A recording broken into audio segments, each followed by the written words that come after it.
Bagaimana rasanya? Ketika seorang wanita berusia 38 tahun, janda dengan 2 anak, justru jatuh cinta pada bawahannya yang jauh lebih muda? Bukan hanya perbedaan usia yang menjadi penghalang, tapi juga penolakan dari anak-anaknya sendiri. Inilah kisah cinta terlarang antara Santi dan Rangga, sebuah perjuangan yang penuh air mata, pertentangan, sekaligus harapan. Akankah cinta mereka mampu bertahan, atau justru hancur karena tidak direstui?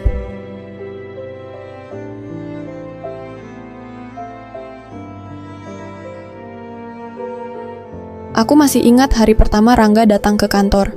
Wajahnya begitu segar, penuh semangat khas anak muda. Usianya baru 23 tahun, baru lulus kuliah, dan dengan senyum sopan, ia menyapaku saat pertama kali masuk ke ruanganku. Aku, seorang perempuan 38 tahun, sudah lama menjanda, dan kini memimpin tim kecil di sebuah bank swasta. Tidak pernah sedikit pun terlintas di pikiranku bahwa aku akan jatuh hati pada anak muda sepertinya. Sejak awal aku hanya menilainya sebagai pegawai baru yang penuh energi. Ia rajin, disiplin, dan selalu cepat belajar. Tapi ada satu hal yang membuatnya berbeda. Caranya memandangku. Ada sesuatu dalam tatapan mata itu. Seakan ia melihatku bukan hanya sebagai atasan, melainkan sebagai seorang wanita. Tatapan yang hangat, tulus, dan kadang membuat hatiku bergetar, meski aku berusaha menyangkalnya. Aku sudah lama hidup sendiri. Suamiku meninggalkan aku dan 2 anak kami ketika mereka masih kecil. Aku membesarkan anak-anakku dengan perjuangan, bekerja keras siang dan malam, agar mereka tidak merasa kekurangan. Aku tidak pernah memikirkan lagi soal cinta, apalagi menikah. Bagiku, kebahagiaan anak-anak sudah cukup.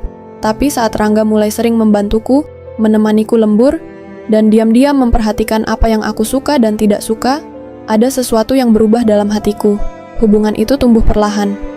Tanpa sadar, aku mulai menunggu-nunggu kehadirannya setiap pagi. Aku merasa lebih hidup, lebih dihargai sebagai seorang perempuan. Kadang aku marah pada diriku sendiri.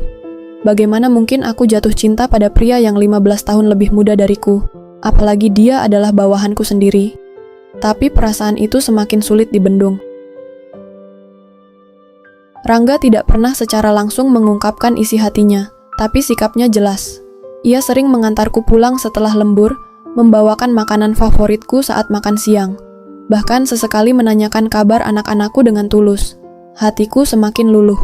Sampai akhirnya, dalam satu momen sederhana di parkiran kantor, ia berkata lirih, "Mbak, aku serius sama Mbak. Aku ingin ada di samping Mbak." Kata-kata itu mengguncang seluruh dinding pertahananku. Aku ingin menolaknya, mengatakan bahwa itu mustahil, tapi suaraku hilang. Yang tersisa hanya debaran jantung yang begitu kencang. Aku mencoba menjalani hubungan itu diam-diam. Di kantor, kami tetap profesional. Tapi di luar, Rangga sering menemaniku. Ia begitu sabar, penuh perhatian, bahkan dengan caranya yang polos, ia membuatku merasa muda kembali. Namun, masalah sebenarnya bukanlah aku atau dia. Masalah sebenarnya adalah anak-anakku. Putri sulungku kini duduk di bangku SMP, sedang belajar menghadapi masa remaja yang penuh gejolak. Sedangkan adiknya masih kelas 4 SD, masih lugu tapi sudah cukup peka. Mereka berdua sangat protektif padaku, mungkin karena terlalu lama melihat aku berjuang sendirian. Ketika akhirnya aku memberanikan diri memperkenalkan Rangga sebagai teman dekat, reaksi mereka tidak seperti yang aku harapkan. Putri sulungku memandang dengan tatapan tajam, penuh kecurigaan.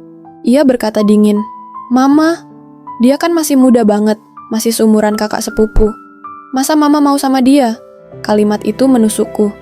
Anak bungsuku, meski tidak sekeras kakaknya, ikut menolak dengan caranya sendiri. Ia cemberut, tidak mau disapa Rangga, bahkan sengaja menghindar setiap kali Rangga datang.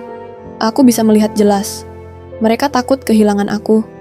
Mereka tidak percaya bahwa ada pria lain yang bisa mencintai ibunya tanpa membuat mereka tersisih. Hari-hari setelah itu penuh pertengkaran kecil. Putri sulungku sering diam berhari-hari, menolak bicara denganku. Aku merasa bersalah, seolah aku mengkhianati mereka hanya karena ingin bahagia.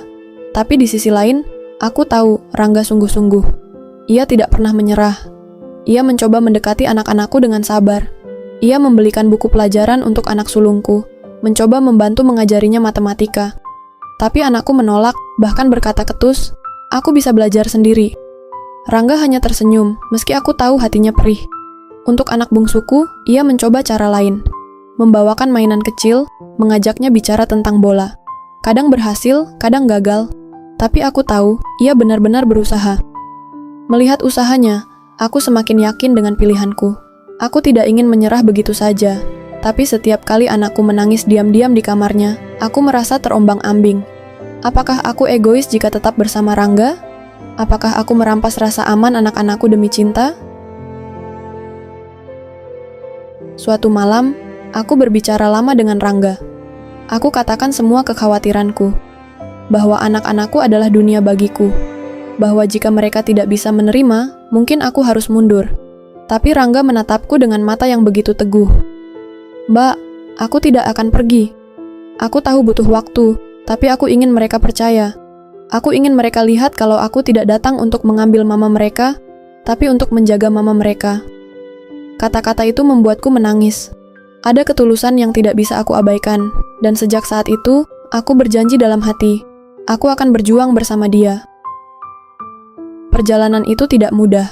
Butuh berbulan-bulan sampai akhirnya anak-anakku mulai melunak.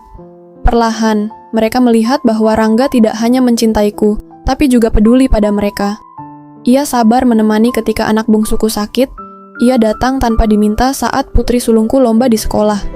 Tidak ada lagi penolakan keras, meski masih ada jarak yang belum terjembatani sepenuhnya.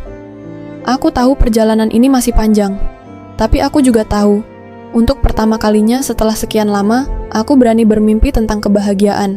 Aku bukan hanya seorang ibu, aku juga seorang perempuan yang berhak dicintai.